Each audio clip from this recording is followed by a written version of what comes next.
Don't use it as a platform to make a political speech, right? You're in no position to lecture the public about anything. You know nothing about the real world. Most of you spent less time in school than Greta Thunberg. One joke changed how millions of people saw Ellen DeGeneres. When Ricky Gervais took the stage at the 2020 Golden Globes, he mocked Hollywood's biggest stars in a way few people ever dared. At the time, it sounded like another brutal comedy monologue. But as more stories surfaced, many viewers began looking back at one long-running feud involving Ellen DeGeneres and Wendy Williams in a very different light. So why did Wendy Williams repeatedly speak out about Ellen, and what does Ricky Gervais believe Hollywood was trying so hard to protect? Join us as we uncover the controversy behind Ellen DeGeneres and Wendy Williams. The man who said what nobody else would say. By the time Ricky Gervais stood at the Golden Globes podium in 2020, he had already hosted the ceremony 3 times and had used each appearance to say things that Hollywood's most powerful people would have preferred not to hear. He had made jokes at Tom Hanks's expense. He had referenced Jeffrey Epstein and looked pointedly at the audience while doing it.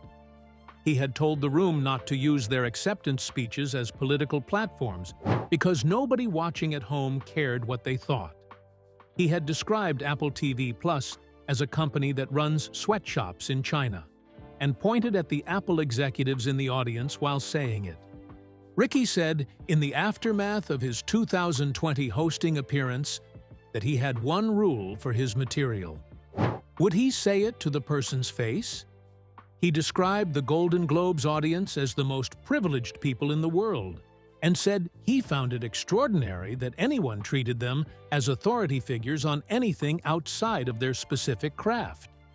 In interviews following that broadcast, he repeatedly said that the image that Hollywood projected about itself and the reality of how it operated were 2 different things, and that the distance between those 2 things was something most people inside the industry were financially motivated to maintain.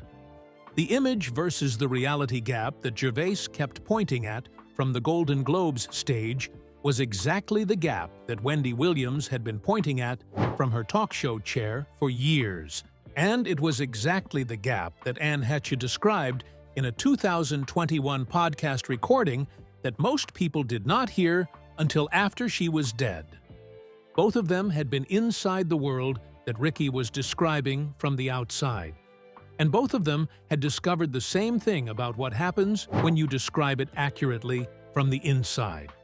But before we get to what Wendy Williams and Anne Heche said, you have to understand what Ellen DeGeneres had built, because the thing being protected was not just a television show. It was one of the most carefully constructed public images in American entertainment history. So what exactly did Ellen DeGeneres build, and how completely did the public believe in it? The brand that said, "Be kind." For 19 seasons, the Ellen DeGeneres show was built around a single word: kind.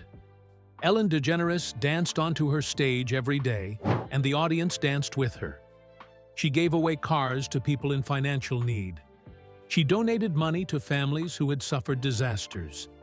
She ended every episode with the same instruction to her audience: be kind to one another.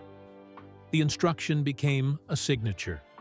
The signature became a brand.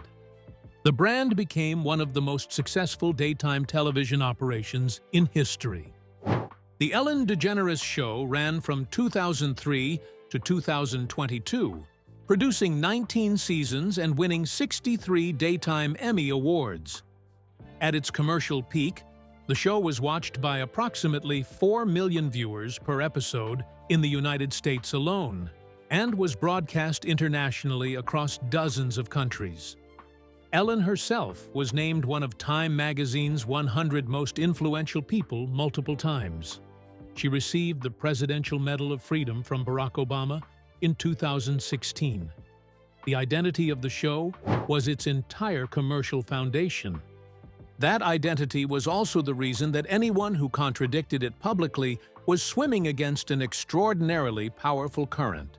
To say that Ellen DeGeneres was not kind was to say something that most of her audience found actively difficult to believe, because the evidence they had was 19 years of a woman being kind on television 5 days a week. What most of them did not know, and what a small number of people had been saying for years without being heard, was that the television version and the off-camera version were two different things. Wendy Williams knew this. She had been in the building, and she had said so, loudly and specifically, from her own talk show chair for years before anyone in the mainstream entertainment press took it seriously. So, what exactly did Wendy Williams reveal about Ellen? And how did fans react to the revelation? The things she was not supposed to say. Wendy Williams built her entire career on saying the things that other people in broadcasting decided were safer left unsaid. She started in radio, running one of the most successful and most controversial talk programs in the history of the format, saying things about celebrities that celebrities were not accustomed to hearing said in public. She was sued, fired from multiple stations, and even threatened with legal action by publicists and managers, but she kept going.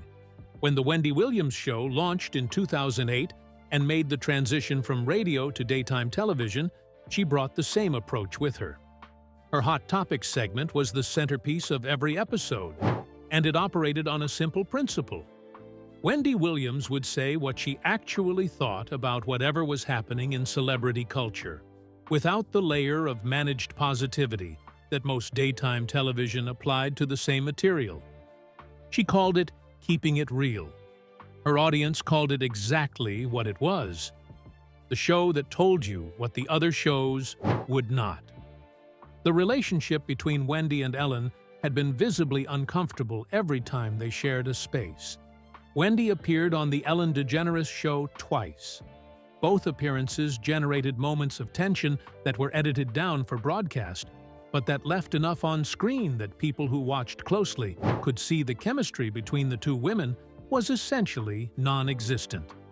During her first appearance, Wendy said she expected Kim Kardashian to end up a single mother. Ellen DeGeneres visibly bristled. During her second appearance, Wendy said, during a game of Heads Up, that some people thought Justin Bieber looked like Ellen DeGeneres. Ellen's response was controlled, but clearly not warm. What Wendy Williams said on her own show after DeGeneres' show won a People's Choice Award for Favorite Daytime Talk Show was brief but pointed. "Congratulations, Ellen. You won again," she said to her audience, in the particular tone that makes a compliment into something else entirely. The year that changed everything publicly was 2020. In July of that year, a BuzzFeed investigation published accounts from current and former employees of the Ellen DeGeneres Show describing what they said was a toxic work environment. Former staff members described racial microaggressions, a culture of fear, sexual misconduct by senior producers, and a management structure that systematically punished people who raised concerns. 3 of the show's senior producers were subsequently fired.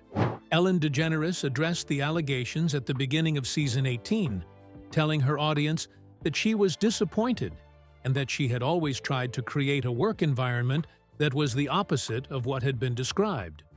She described herself as a good person and said that if she had failed to make people feel safe, she was going to fix that. She also told The Hollywood Reporter in a separate interview that she believed the story was orchestrated and that she could not understand why it had happened to her. Wendy Williams watched DeGeneres' on-air response and went directly to her own Hot Topics desk. She revealed that she wasn't buying it and was glad everything had finally been exposed. 19 years on television, she argued, doesn't change who you are. It reveals who you really are. Drawing from her own experience as a guest on the show, Wendy admitted she had never enjoyed being there. She also claimed Ellen DeGeneres wasn't leaving by choice, but because the allegations had left her with no other option. As for the workplace controversy, Wendy insisted it was no surprise, saying the conditions were something everyone already knew about, and that employees had been aware of them for years. This was the most direct public statement Wendy Williams had ever made about her own experience on that show. So what did she mean when she said she was not happy there?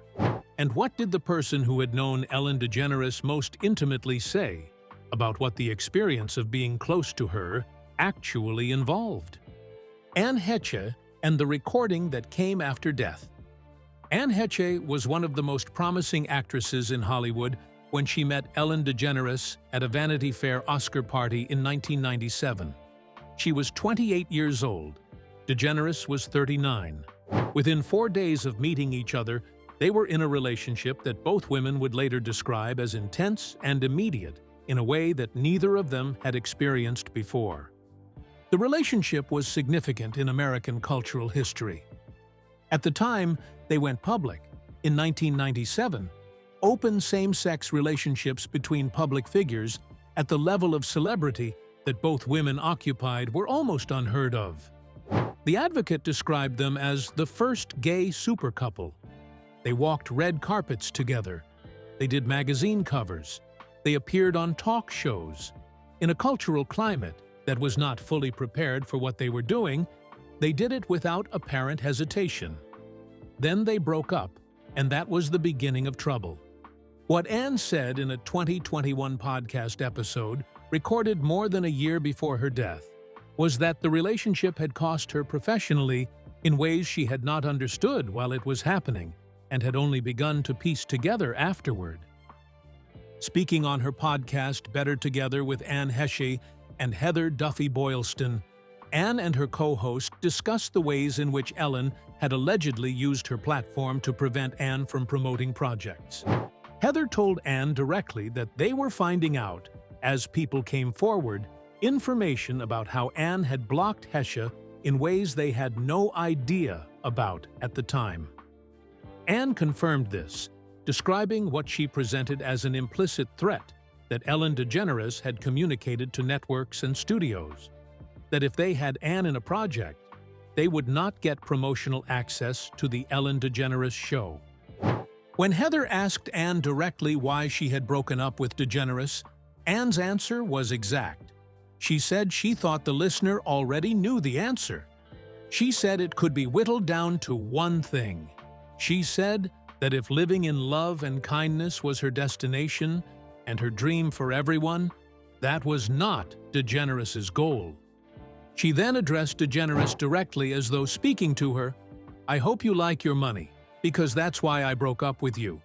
Do you like sitting on your piles of cash? Because guess what? It gets you exactly where you are. And by the way, baby, it's what you wanted then, and I hope you're liking it now." Most people did not hear this recording when it was made in June 2021. It received some coverage in entertainment press, but did not break into the mainstream conversation. What changed everything was August 2022. On August 5th, Anne was driving her Mini Cooper in the Mar Vista neighborhood of Los Angeles when it left the road at high speed and crashed into a residential home, setting the building on fire. She was pulled from the wreckage and taken to hospital with severe injuries. She died on August 12, 2022. She was 53 years old. The Los Angeles County Medical Examiner coroner ruled her death an accident. In the days after her death, the internet found the 2021 podcast. The clip in which she described what Ellen DeGeneres had done to her career, and the clip in which she broke up with Ellen over her alleged prioritization of money, began circulating on social media in a way they never had while she was alive. The combination of the revelations themselves and the fact that the woman who had made them was now gone gave the recordings an impact they had not had during her lifetime. Ellen DeGeneres was photographed leaving a restaurant in Santa Barbara, while Anne was still in hospital. When a reporter approached her and asked whether she had spoken to Anne, Ellen said, "We are not in touch with each other, so I wouldn't know." She added, "I don't want anyone to be hurt." After Anne's death was confirmed, Ellen posted on Twitter, "This is a sad day. I'm sending Anne's children, family, and friends all of my love." Both statements were brief, and neither addressed anything Anne had said about the relationship or about the professional consequences she claimed had followed from it. With that, the public exchange came to an end. But the larger questions it raised didn't disappear. In many ways, they echoed something Ricky Gervais had been saying about Hollywood for years. What Ricky Gervais was actually describing. The connection between what Ricky Gervais said from the Golden Globe stage and what Wendy Williams and Anne Heche were saying from their very different platforms is not literal. Ricky did not specifically target Ellen DeGeneres in any public statement. What he did do was describe the structural reality that both Williams and Heche were individually experiencing. The core of what Ricky kept saying was this: the image that Hollywood projects about itself, the kindness, the social conscience, the public displays of charity and compassion, is a managed product. It is not the same thing as what the people projecting it are actually like in private. He said this most sharply in his 2020 monologue when he pointed at the most famous room in entertainment and told them they had no moral authority to lecture anyone, that the companies they worked for were conducting themselves in ways that their public personas carefully obscured. What made the Ellen DeGeneres situation particular was the distance between the Be Kind branding and the alleged use of that leverage.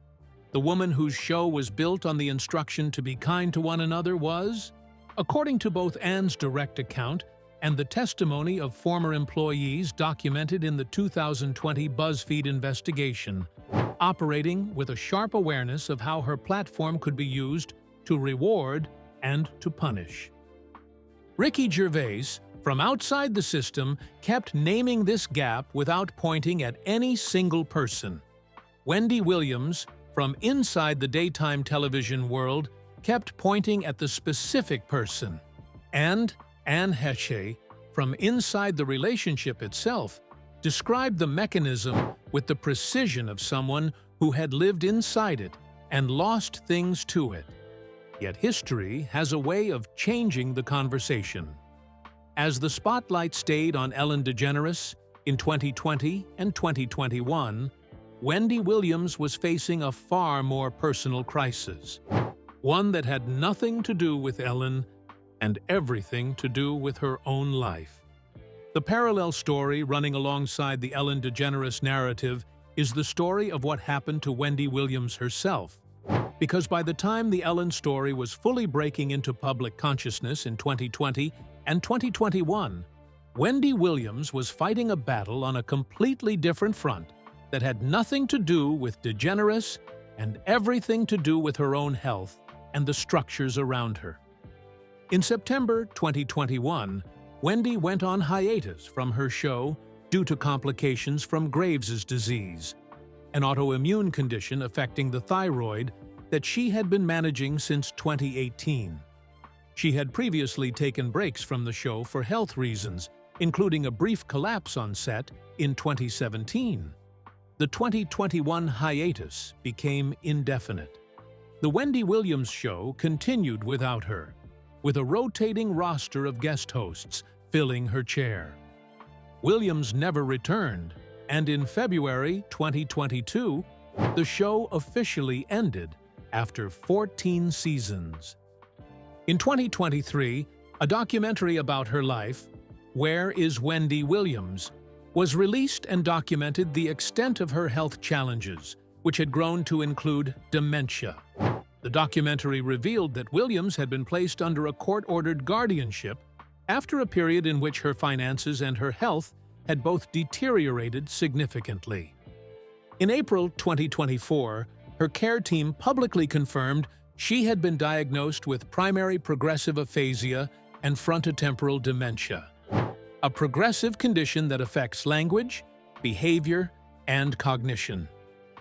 The woman who had been the loudest voice in daytime television who had said things about powerful people that nobody else in her position was willing to say, who had stood at her own camera and described her experience on Ellen DeGeneres' show and told her audience directly that she had not been happy there, was now in a care facility, unable to advocate for herself, with a guardianship controlling her affairs. Her longtime friend and publicist said publicly in 2024 that the guardianship had cut Wendy off from people who cared about her, and that there were serious concerns about who was managing her interests and in what direction. The situation generated its own press coverage and its own set of unresolved questions about what was happening to Wendy Williams and who was responsible for the circumstances she was in.